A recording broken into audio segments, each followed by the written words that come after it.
A warm welcome to everyone. Thank you for joining us today's webinar. Our agenda for today's discussion is project lifecycle and scope management. I am Himanshu Nigam, a project manager at Cloud Analogy, and today I will be providing an overview of project lifecycle and the 5 phases of project management lifecycle to keep your project systematic, organized, and on track from initiation to closure. Hello everyone, I'm Snigdha Bharadwaj, a project manager at Cloud Analogy, and today I'm going to discuss about project scope management and its importance. So before we start with this amazing webinar, it would be an honor to introduce Cloud Analogy before you. Cloud Analogy is a leading Salesforce Silver partner and CRM development and implementation partner for everything related to Salesforce, including Salesforce customization, Salesforce integration, migration services. Teams of certified Salesforce and CRM experts would help you to get optimum value out of Salesforce Sales Cloud, Marketing Cloud, Commerce Cloud, Einstein Analytics, Community Cloud, CPQ Pardot, Service Cloud, Field Lightning Services, and many more. Now talking about project management, whether you're working on a small project with simple business goals or a large multi-departmental project with a broad impact on the business, it's vital to understand the project management life cycle, and there's no denying that managing a project is not an easy task. Project managers today rely on effective project scope management from the beginning to ensure the project is executed successfully. So to gain deep insight into project management related topics, stay tuned with us till the end. So without further ado, let us begin with the webinar. Thank you, Snigdha. So before we discuss about the project life cycle, we must first understand about a project and project management. So what is a project? A project is defined as a sequence of tasks that must be performed to achieve a particular result. It can also be defined as a unique process that consists of set of inputs and outputs needed to achieve a specific goal. Project can range from simple to complex and can be managed by one person or 100. I had a question here. If you could please explain the same using an example, Himanshu. Yes, Snigdha. Let me tell you an example of it. Whether you are starting a new service or hiring more employees, then it is essential that someone manages the project to ensure its success from start to finish. Someone who knows exactly what needs to be accomplished, about what, how long it will take, and who can communicate this effectively to the rest of the team.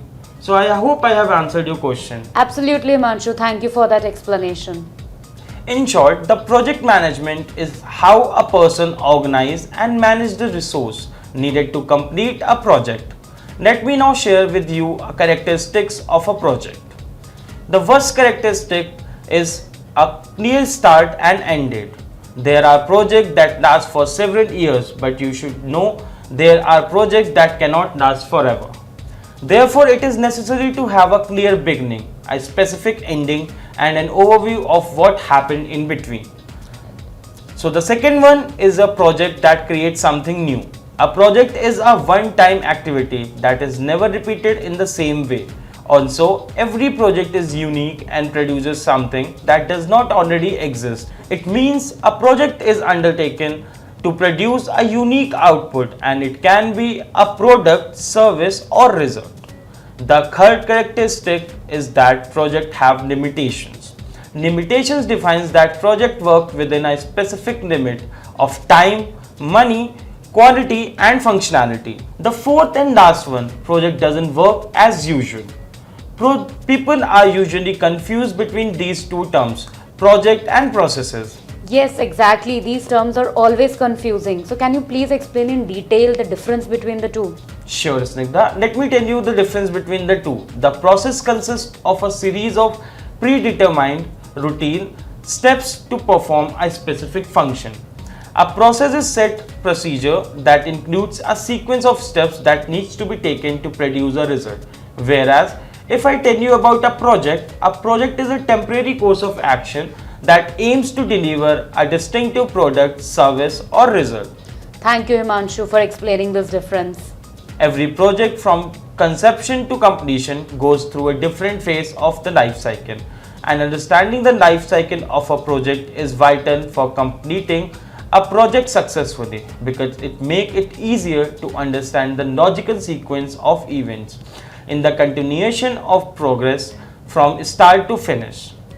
The various milestones at every stage and the track of every completion are part of the project life cycle. Each step is associated with a particular milestone and the set of deliverables expected to deliver, then track from closure. So let's get started with the project life cycle phases. Sure. The first phase is the initiation phase. Initiation is the first phase of project management life cycle and it is considered as the most important. It is also known as the conception phase that includes product, service, identification, pre-feasibility study and evaluation and approval. In this phase, project ideas are prepared with the initial consideration of all possible alternatives to achieve the project objective. This is the first stage in the project life cycle where the project is formally approved and its scope is determined. In the business case, it should be clearly stated what will be achieved with the project, when and within which budget. An agreed condition should be specified. The business case should always define who will participate in the project at what point in time, for how long and what takes and responsibilities. To master the initiation phase in project management, you need to follow the checklist before moving on to the next life cycle. So let's get started with the project initiation checklist. Feasibility study. Feasibility report will include information on the following things: technical capability, budget, legality, risk operational feasibility, times and hour range, project charter.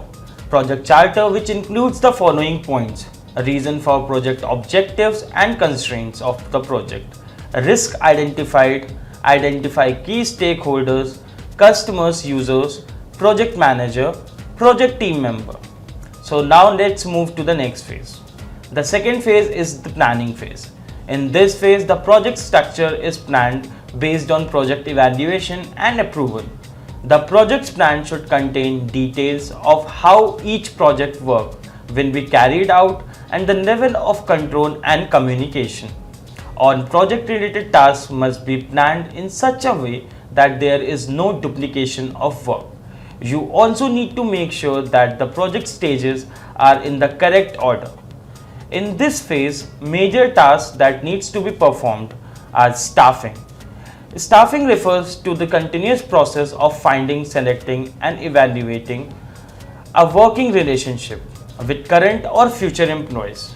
The main goal of staffing is to fill the various roles within the company with suitable candidates. Then we have assessment and budgeting, which means the process of defining, collecting, analyzing, interpreting and using information to create a plan to spend your money. Then we have duration of implementation. It means the estimated time taken to implement one phase of the plan. Identification of activities and their sequence. Identification of activities and their sequence means the process of identifying and documenting relationships among the project activities.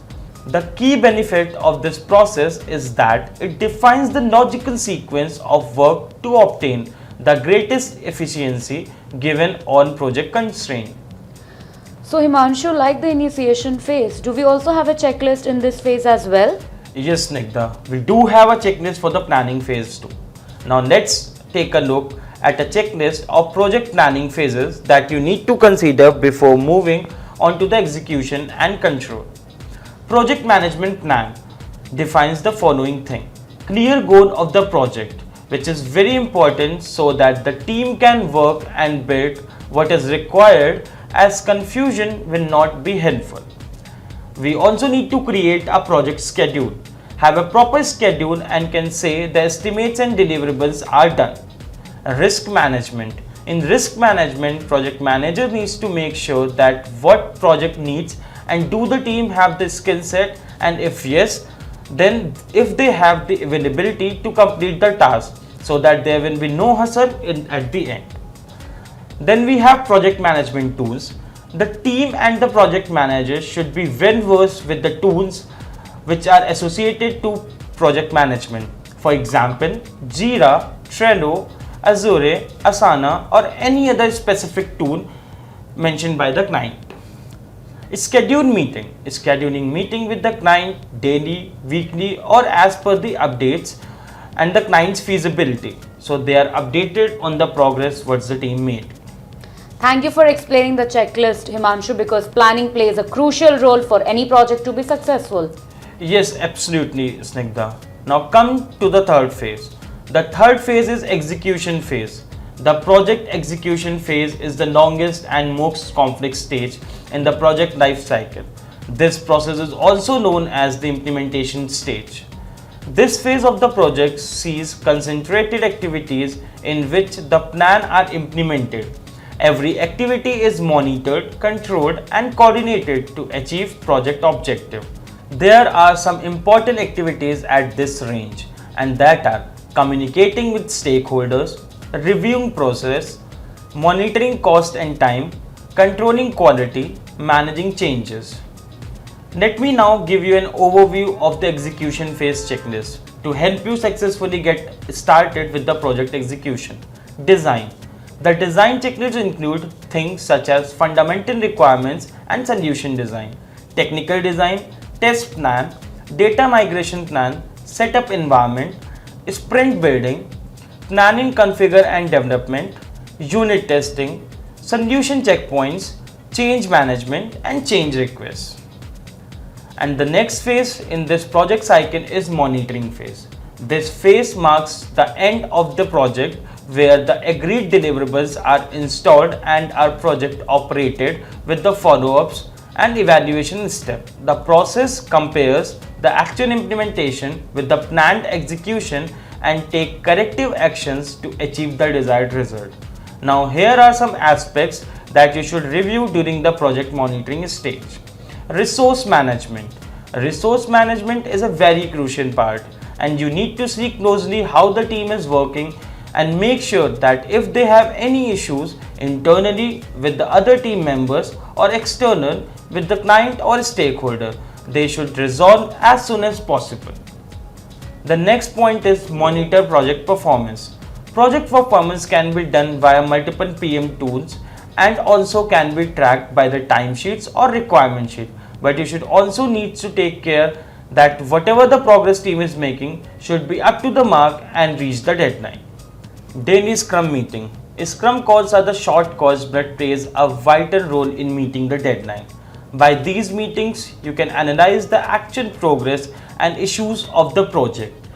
We also have test plan, project test plan configuration, project change management and change request. And the last phase is the closing phase. At this point, the project will be officially completed and a project report will be prepared for successful completion of the overall project. The closing process includes transmission of results to customers, compile everything in documentation form, inform stakeholders about project completion. Talking about the closing phase checklist, here are some points that you need to consider to make your project a successful with minimum efforts. Project deploy and support deploy. Solution user training documentation, transition to user and their team, project retrospective, customer feedback, support change request. I hope you have got a clear idea and overview of the project life cycle. Now let's move forward to our next topic, scope management, which my colleague Snigdha will take over. Over to you, Snigdha. Thank you, Himanshu. So what exactly scope management is? In project management, the project scope is determined by its features and functions or the amount of work to be done. Scope management involves obtaining the information necessary to initiate the project and product service characteristics that will suit the needs of stakeholders. The first step is gathering requirements. This process gives you a clear picture of what stakeholders want and how you will manage to deliver results. The document should be exactly what the project requires in terms of status updates and final results. This information is collected through focus groups, interviews, research and prototyping.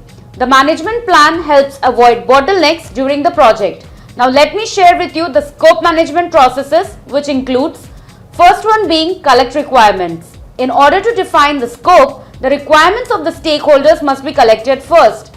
The main purpose of the collect requirements process is gathering stakeholder requirements in a project. I had a question, Snigdha. Can you please explain me the importance of collecting requirement in scope management?